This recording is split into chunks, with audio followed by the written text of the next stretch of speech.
Das.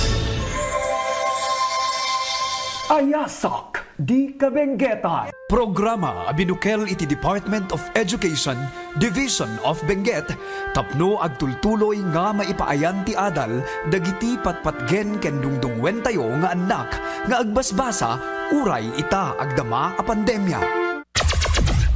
Na isang sangayan na programa iti radyo, nga pakaitampukan iti napateg nga ad-adal. Ad-adal nga mainaig iti panagbasa ti anak tayo, ama ibinsa-binsa, babaen iti panangipalpalawag, dagiti nasisirib ken nasasariri nga manursuro. Isuda, dagiti mamaestra ken mamaestro tayo, iti DEPEd Benguet, nga inkay makadkadwa iti tangatang. Isagsagot kada kayo iti Department of Education, Division of Benguet, ken daytoy nga istasyon. Ayasak Di Kabenguetan.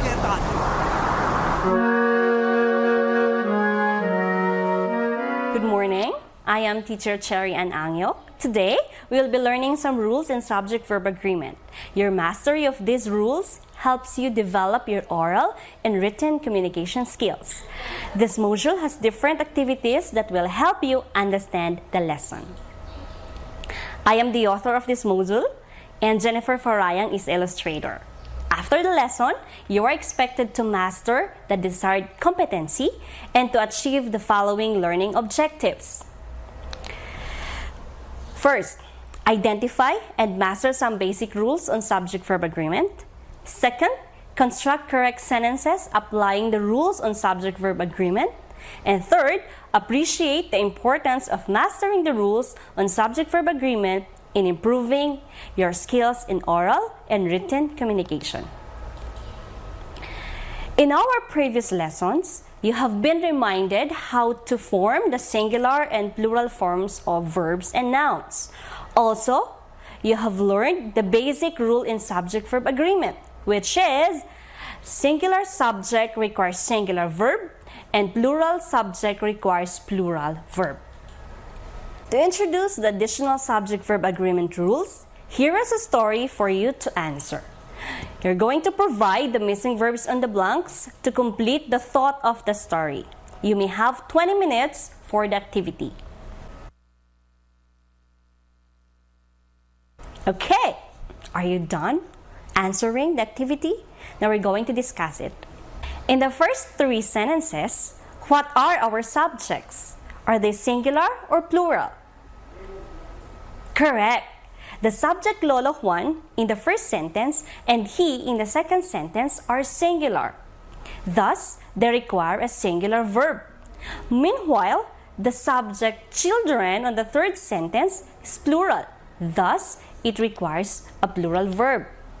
In the succeeding sentences, what do you think is the difference between the phrases a number and the number? When are we going to use these? If you use a number as part of your subject, it requires a plural verb, while the number requires a singular verb. If you did not get it right, don't feel bad. At least for now, you have learned the difference. For more examples, you say, a number of parents rush to the grocery stores. We use the plural verb rush. Second sentence, the number of patients decreases daily. We use a singular verb that is decreases.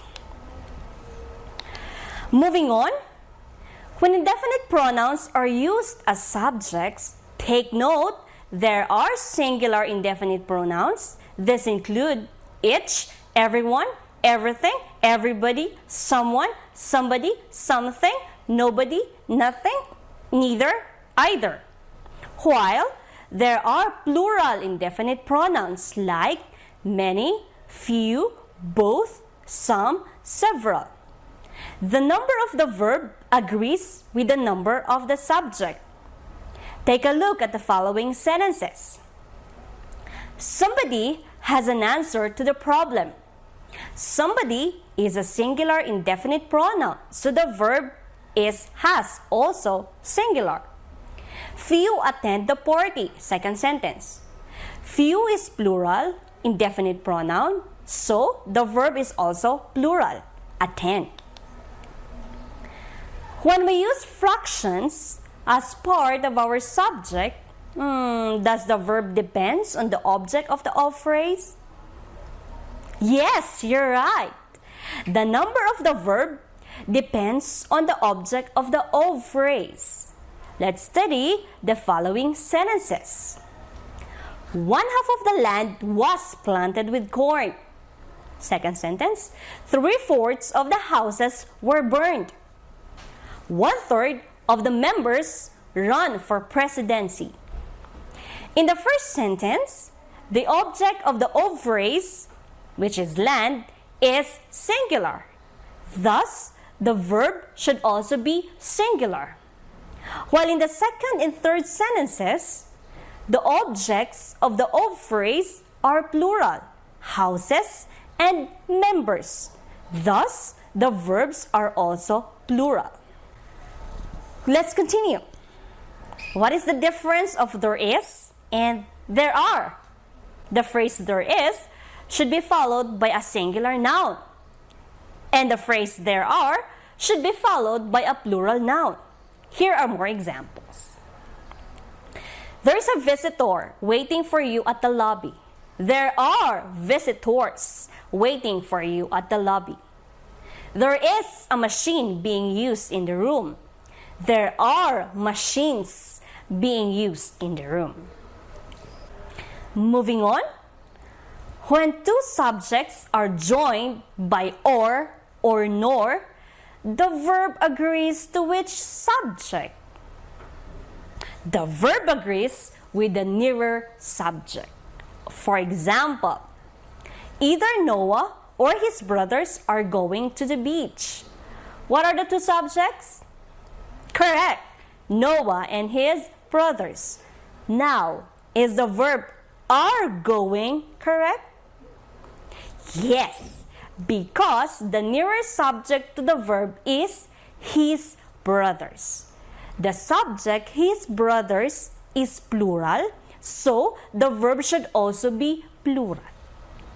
Here are more examples. Neither the guests nor the host arrives late. Either Mike or the other applicants feel nervous. Let's continue to the next rule. How about if there are intervening expressions used like together with, as well as, along with, etc.? What is the rule? These intervening expressions should not affect the number of the subject. For example, Ryle, together with his parents, attends the graduation ceremony. What is the intervening expression? Correct. Together with. Take note, this has no effect in the agreement. The subject is Ryle, and it is singular or plural? Correct. It is singular. Thus, the verb should also be singular. Here are more examples. The employees, accompanied by the CEO, attend the training. Second sentence, Maximus, as well as the other students, goes for a field trip. Moving on. Are you aware that there are nouns ending in S but singular in meaning? Can you give examples? Good. There are nouns ending in S but singular in meaning. So, they still require a singular verb when used as subjects. These nouns include mathematics, missiles, politics, economics, news, physics.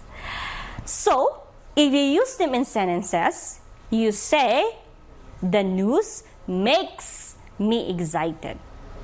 Mathematics is one of my favorite subjects. Economics shows the law of demand and supply. You can observe that all the verbs are singular. Now let's proceed with the next rule. The amounts of money, periods of time, measurements require singular or plural verb? You got it right. Amounts of money, periods of time, measurements require singular verbs. For example, 2 million pesos was donated to the foundation. 20 hours seems long enough to wait at the station. 5 kilometers is far to walk. All verbs are singular. And for the last subject-verb agreement rule for this lesson, why do we use singular verb for the noun family? Yet the word family is composed of members. Very good. We call the noun family collective noun. It is composed of members but is taken as one unit. Other collective nouns include group, team, battalion, army, crowd, audience, jury, band, choir. These nouns generally take a singular verb. However, there are some exceptions to this rule. There are cases that these collective nouns require a plural verb, but it will be discussed in the next lessons. Here are more examples. The band plays classic songs. The crowd gives a loud applause to the performance. My family enjoys camping in the woods. This is our lesson. I hope you were able to understand the rules on subject-verb agreement and you're ready to answer the activities prepared for you. In What's More, you will be presented with Activity 1, Activity 2, and Activity 3, along with Assessment 1, Assessment 2, and Assessment 3. If you have some questions, you ask help of your parents or guardians or siblings. You may also contact your teacher through text, call, or messenger. You have to answer also your post-assessment so that you will know whether you mastered the learning competency or you need to go back to the activities where you got low. Use the answer key at the back page to check your answer. This is our module on subject-verb agreement rules. I hope you will have an exciting time accomplishing the activities. Thank you and God bless. RPN Radio Philippines Network, Radyo Ronda, DZBS Baguio, member kapisanan ng mga broadcaster ng Pilipinas. Hello there! Great day, my dear learner. My name is Firis Carantes, your grade 6 teacher and TLE. This is a continuation of your previous lesson, posting and sharing materials on wikis in a safe and responsible manner.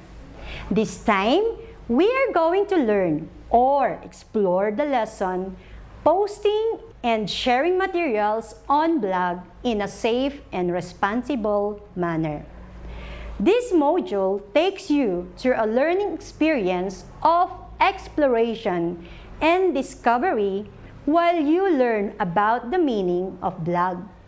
Discuss steps in creating a blog post and the importance of starting a blog. Dear learner, you are encouraged to actively engage yourself in learning the module. Take the pre-assessment. Your score will determine your knowledge of the lesson in this module. If you got 10 over 10, you have done good. But you are encouraged to answer the different activities for reinforcement. To our dear parents, guardians, you are encouraged to monitor the progress of your child while working on this module. This is the module in TLE6 entitled Posting and Sharing Materials on Blog in a Safe and Responsible Manner. After the lesson, you are expected to master the desired learning competency, and to achieve the following learning objectives. First, identify the different types of blog. Second, discuss the steps on how to create blog. And third, post and share materials on blog in a safe and responsible manner. Let's try if you can guess what logo will be presented to you. Very good! This is a blog logo. What is the use of this blog logo? Excellent! Well said! In addition, another use of this icon is that you can share your thoughts, feelings, and opinions to others. Let's take a look again of these icons. What are these icons? Any idea, learner? Another very good. These are the types of blog. Are you ready to explore? Fasten your seatbelt as we travel to the world of blog. Let's get started. Blog is a personal online journal that contains short entries written and updated by an individual called blogger. It is also known as weblog. We call bloggers those who love sharing parts of their lives with you and someone who runs and controls a blog. Here are the different types of blog that people nowadays use to share their thoughts, creativity, and experiences. First, personal. It includes blogs about personal topics such as travel, music, health, and among others. Second, business. Professionals use this platform to share their expertise, and companies use blog to have a more personal engagement to their customers. Third, school. Teachers and students may utilize blogs to collaborate for an assignment or project. Fourth, private. Some people like to keep their posts exclusive to their families, companies, and others. And lastly, how-to tips and reviews. Tips and reviews about travel, cooking, book, and others are also rampant in blogs. So in creating a blog, let's follow the general steps. First, go to blogging platform website. Second, if you are not yet registered, create an account. Fill out the necessary information such as username, password, email address, name, and among others. Third, choose a domain name. Example, studentblogger.wordpress.com. Fourth, verify your email address. Fifth, once registered, you may now log in to your account. Sixth, customize the name of your blog. Seventh, write a post. Keep it interesting yet concise. And lastly, publish your work. Blogging is now very popular because it offers many opportunities for everyone, from individuals to businesses. The following are the importance of starting a blog. 1. Blogging provides opportunities to share thoughts, feelings, opinions, and experiences. 2. Blogging is fun and gives bloggers the chance to develop creativity. Many successful bloggers have fun posting unique and creative ideas. 3. Blogging is an effective way of staying active, updated, and knowledgeable in a field or topic. 4th, blogging offers a perfect opportunity for friends and families to stay connected using the internet. It allows friends and relatives to share personal stories, photos, videos, and more information. 5. Blogging is an influential tool that will help businesses promote their products and services. It can help in building a stronger relationship with customers and promote them to become loyal patronizers. Remember, dear learner, do not make any personal attack on anybody. Avoid bashing people you do not like. Instead, use your blog for doing positive activities. That ends our discussion. So proud of you, my dear learner, for showing your interest in this lesson. High five for you! Continue to explore and answer the given activities and assessments. Take time to answer each activity. Read and follow the directions in each activity. Use separate sheets of paper for your answers. And finish the first activity before going to the next. If you do not understand the instruction of the activity, please ask your parents, guardians, or anybody at home that will help you. Say it in a nice way when asking for help. At the end of the lesson, take the self-check to find out how much you have learned. If you do not get all the test items correctly, go back to the lesson information. This will ensure your mastery of the topic about blog. This is your module in TLE6, ICT component. You are now ready to explore the lesson about blog. I hope you will find this module with much fun and enjoyment. Happy blogging! Thank you and have an amazing day. Ayasak Di Kabenguetan. Programa binukel iti Department of Education, Division of Benguet, tapno agtultuloy nga maipaayan ti adal, dagiti patpatgen ken dungdungwen tayo nga anak, nga agbasbasa, uray ita agdama a pandemya. Na isang sangayan na programa iti radyo, nga pakaitampukan iti napateg nga ad-adal.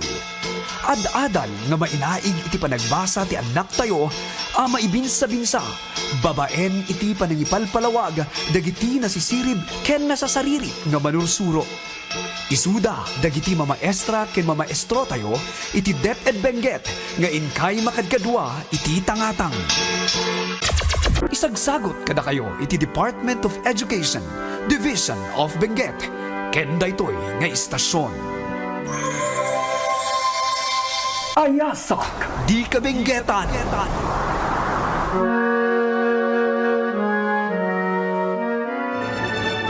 RPN Radio Philippines Network, Radyo Ronda.